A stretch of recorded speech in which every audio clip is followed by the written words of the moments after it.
সংসার চালাতে গেলে তো টুকিটাকি টিপস জানতেই হয়। যদি এই টিপসগুলো জানা থাকে অবশ্যই অন্যকে জানাবেন। আর জানা না থাকলে অবশ্যই ভিডিওটি ভালো করে শেষ পর্যন্ত দেখবেন। এছাড়াও শেয়ার দিয়ে অন্যকে সুযোগ করে দিতে পারেন। ১. সাদা মোজা ধোয়ার জন্য গুঁড়া সাবানের সঙ্গে ১ চা চামচ সাদা সিরকা মিশিয়ে নিন। এতে মোজা যেমন সাদা হবে তেমনি মোলায়েম থাকবে। ২. ওয়াশিং মেশিনে কাপড় ধোয়ার সময় ওয়াশিং পাউডারের সঙ্গে ১ চামচ বরিক পাউডার মিশিয়ে দিন। এতে ধোয়ার পর কাপড় সব একসঙ্গে জট পাকাবে না। ৩.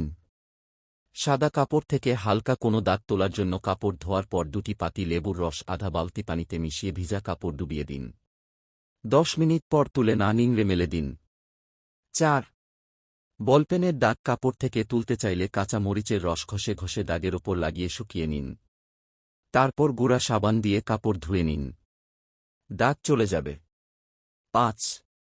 তেল চিটচিটে দাগ বা কাঠের রোগদাগ পরিষ্কার করার জন্য ১ কাপ পানিতে ১ চা চামচ সরিষার তেল মিশিয়ে নিন। এই মিশ্রণ মসলিনের কাপড় দিয়ে ঘষে ঘষে মুছে নিন। দাগগুলো চমৎকার হয়ে উঠবে। ৬.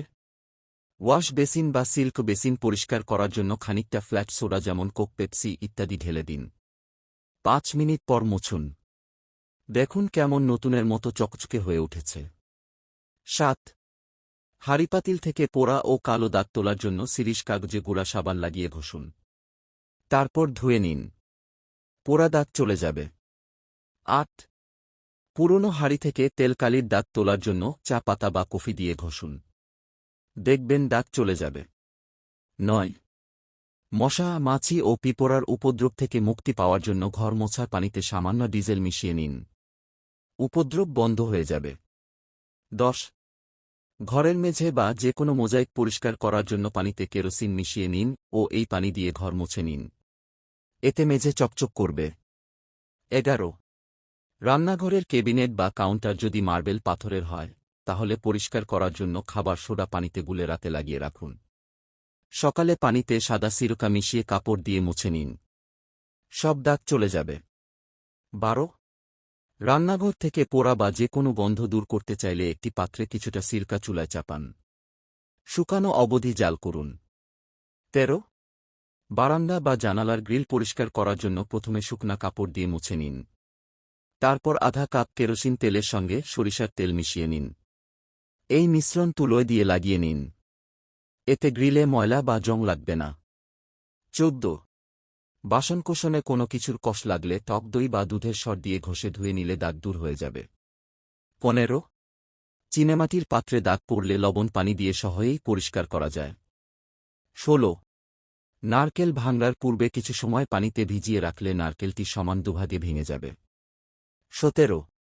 সেদ্ধ ডিমের খোসা তাড়াতাড়ি এবং ভালোভাবে ছাড়াতে চাইলে ফ্রিজে ঠান্ডা পানিতে ভিজিয়ে রাখুন। ১৮. পাটালি গুড় শক্ত রাখতে চাইলে গুড়টি মুড়ির মাঝে রাখুন। ১৯. আদা টাটকা রাখার জন্য বালির মাঝে রেখে দিন। ২০. ঘিয়ে সামান্য লবণ মিশিয়ে রাখলে অনেকদিন পর্যন্ত ভালো থাকবে। ২১. বিস্কুট টাটকা এবং মচমচে রাখার জন্য কৌটার মাঝে ১ চামচ চিনি অথবা ব্লটিং পেপার রেখে দিন। ২২. অপরিপক্ক লেবু থেকে রস পাওয়ার জন্য ১৫ মিনিট গরম পানিতে ভিজিয়ে রাখুন। ২৩. রান্না তাড়াতাড়ি করার জন্য মশলার সাথে কফটা লেবুর রস মিশিয়ে দিন, দেখবেন সবজি তাড়াতাড়ি সেদ্ধ হয়ে যাচ্ছে। ২৪. সবজির রং ঠিক রাখতে ঢাকনা দিয়ে জাল না দেয়াই ভালো। আর কিছু সবজি আছে যেগুলো সামান্য সেদ্ধ করে ঠান্ডা পানি দিয়ে ধুয়ে ফেললেও রান্নার পরও রং ঠিক থাকে। ২৫.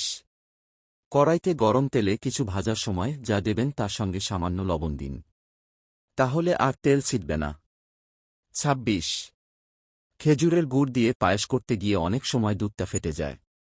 দুধ ঘন হয়ে গেলে নামিয়ে একটু ঠান্ডা করে তারপর গুড় মেশাবেন। ভালো করে নেড়ে আবার কিছুটা ফুটিয়ে নেবেন, দুধ ফাটবে না। ২৭. চিনেবাদাম ও কাজু বাদাম তেলে ভেজে পরে রান্নায় ব্যবহার করুন। খাবারের স্বাদ বাড়বে। ২৮. সেমাই বা মিষ্টি জাতীয় খাবারে অনেকে বাদাম ব্যবহার করেন। বাদামে যদি তেল মেখে পরে তাওয়ায় ভাজেন তাহলে তেল কম লাগবে, নয়তো শুকনো ভাজতে গেলে তেল বেশি লাগবে। ২৯. ওল, কচু অথবা কচুশাক রান্না করলে তাতে কিছুটা তেঁতুলের রস বা লেবুর রস দিয়ে দিন। তাহলে খাওয়ার সময় গলা চুলকানোর ভয় থাকবে না। 30. কেক বানাতে যদি ডিমের পরিমাণ কম হয়, তার বিকল্প হিসেবে ব্যবহার করতে পারেন কর্নফ্লাওয়ার। একত্রিত। অনেক সময় তাড়াতাড়ি স্যুপ রান্না করতে গিয়ে তা পাতলা হয়ে যায়। তখন 2টা আলু সেদ্ধ করে স্যুপে মিশিয়ে ফোটালে স্যুপ ঘন হবে। 32. আলু ও ডিম একসঙ্গে সেদ্ধ করুন। দুটো দুই কাজে ব্যবহার করলেও সেদ্ধ তাড়াতাড়ি হবে।